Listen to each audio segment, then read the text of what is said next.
ಉಳ್ಳಾಳ ಉಪನಗರದ ನಿವಾಸಿಗಳು ಕಳೆದ 3 ತಿಂಗಳಿನಿಂದ ಕುಡಿಯೋಕೆ ಬಳಸೋಕೂ ನೀರಿಲ್ಲದೆ ವಿಲವಿಲ ಅಂತಿದ್ದಾರೆ. ಜೀವಜಲ ಇಲ್ಲದಕ್ಕೆ ಬಾಡಿಗೆದಾರರು ಮನೆ ಖಾಲಿ ಮಾಡ್ಕೊಂಡು ಹೋಗ್ತಿದ್ದಾರೆ. ನೀರಿನ ಬವಣೆ ನಡುವೆ ತರಕಾರಿ, ಹಣ್ಣುಗಳ ರೇಟ್ ಗ್ರಾಹಕರನ್ನ ಕಂಗೆಡುವಂತೆ ಮಾಡಿದೆ. ನಮಗೆ ನೀರಿಲ್ಲ ಸರ್. 2 ತಿಂಗಳಾಯ್ತು. 2 ತಿಂಗಳಿಂದ ತುಂಬಾ ಪ್ರಾಬ್ಲಮ್ ಆಗಿದೆ. 4 ತಿಂಗಳು ಮಗು ನಾವು ಬಾಣ್ತಿ ನಿಟ್ಕೊಂಡು ಯಾವ ತರ ಮಗು ನೀರು ಇಯೋದು. ನಮ್ಗೆ ತುಂಬಾ ಗೋಳು ಅಂದ್ರೆ ಮಕ್ಕಳು ಮರಿಗಿದ್ದಾರೆ. ಒಂದು ಬಟ್ಟೆ ಪಾತ್ರೆ ಏನು ಮಾಡಕ್ಕಾಗಲ್ಲ. ಇಲ್ಲಿನ ಯಾವುದೇ ಅಧಿಕಾರಿಗಳು ಬಂದು ನಮ್ಗೆ ಏನ್ ಸಮಸ್ಯೆ ಆಗ್ತಾ ಇದೆ ಇಲ್ಲಿ ಅಂತ ಒಬ್ರು ವಿಚಾರಿಸಿಲ್ಲ ಇಲ್ಲಿನವರೆಗೂ. ನಲ್ಲಿಗಳ ಮುಂದೆ ಖಾಲಿ ಬಿಂದಿಗೆ ಇಟ್ಟು ಕಾಯೋದೇ ಬಂತು. ಒಂದು ದಿನವಾದರೂ ಹನಿ ನೀರು ಬಂದಿಲ್ಲ. ಮುಖ ತೊಳೆಯೋದಕ್ಕಿರಲಿ, ಕುಡಿಯೋಕ್ಕೂ ನೀರಿಲ್ಲದೆ ಜನ ವಿಲವಿಲ ಅಂತಿದ್ದಾರೆ. 3 ತಿಂಗಳಿಂದ ನೀರಿಲ್ಲದೆ ಉಳ್ಳಾಳ ಜನರ ಗೋಳಾಟ. ಬೋರ್ವೆಲ್ಗಳು ಬರಿದಾಗಿವೆ, ಕಾವೇರಿ ನೀರು ಬರ್ತಿಲ್ಲ. ಪರಿಣಾಮ 3 ತಿಂಗಳಿಂದ ಉಳ್ಳಾಳ ಉಪನಗರದ ನಿವಾಸಿಗಳು ಬಸವಳಿದಿದ್ದಾರೆ. ಮಂಗನಹಳ್ಳಿ ಕ್ರಾಸ್ನಲ್ಲಿ ಜನ ಜೀವಜಲಕ್ಕೂ ಪರಿತಪಿಸುತ್ತಿದ್ದಾರೆ. ದುಪ್ಪಟ್ಟು ಹಣ ಕೊಟ್ಟರು ಟ್ಯಾಂಕರ್ ನೀರು ಸಹ ಸಿಗ್ತಿಲ್ಲ. ಇದರಿಂದ ಬಾಡಿಗೆದಾರರು ಮನೆ ಖಾಲಿ ಮಾಡ್ತಿದ್ದಾರೆ. ಚಿಕ್ಕ ಮಕ್ಕಳು, ಬಾಣಂತಿಯರನ್ನ ಮನೆಯಲ್ಲಿ ಇಟ್ಕೊಂಡು ಬದುಕು ಸಾಗಿಸೋದು ಹೇಗೆ ಅಂತ ಆಕ್ರೋಶ ಹೊರ ಹಾಕ್ತಿದ್ದಾರೆ. ತುಂಬಾ ಗೋಳು ಅಂದ್ರೆ ಮಕ್ಕಳು ಮರಿಗಿದ್ದಾರೆ. ಒಂದು ಬಟ್ಟೆ ಪಾತ್ರೆ ಏನು ಮಾಡಕ್ಕಾಗಲ್ಲ.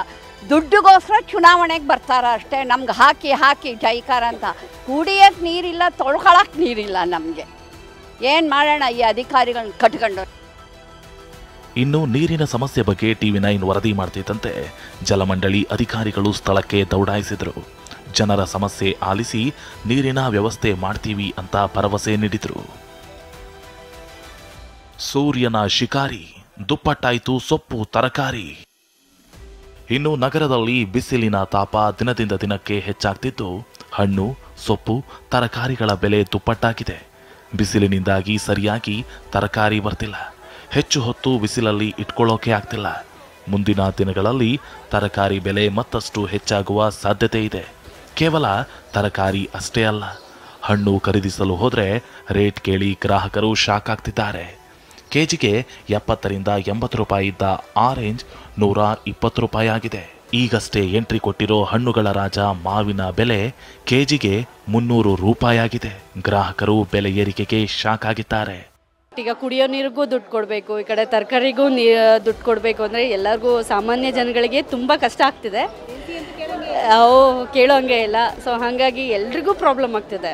ಇವ್ರಿಗೂ ಕೂಡ ಕಷ್ಟ ಆಗ್ತಿದೆ. ಇವ್ರಿಗೂ ತಗೊಬಂದು ಮಾರಾಟ ಮಾಡಬೇಕು ಅಂದರೆ ಇವ್ರಿಗೂ ಕಷ್ಟ ಅಲ್ವಾ. ಹೊರಗೋದ್ರೆ ಸೂರ್ಯ ನೆತ್ತಿ ಸುಡ್ತಾನೆ. ದಾಹ ನೀಗಿಸಿಕೊಳ್ಳೋಣ ಅಂದರೆ ನೀರು ಸಿಗ್ತಿಲ್ಲ.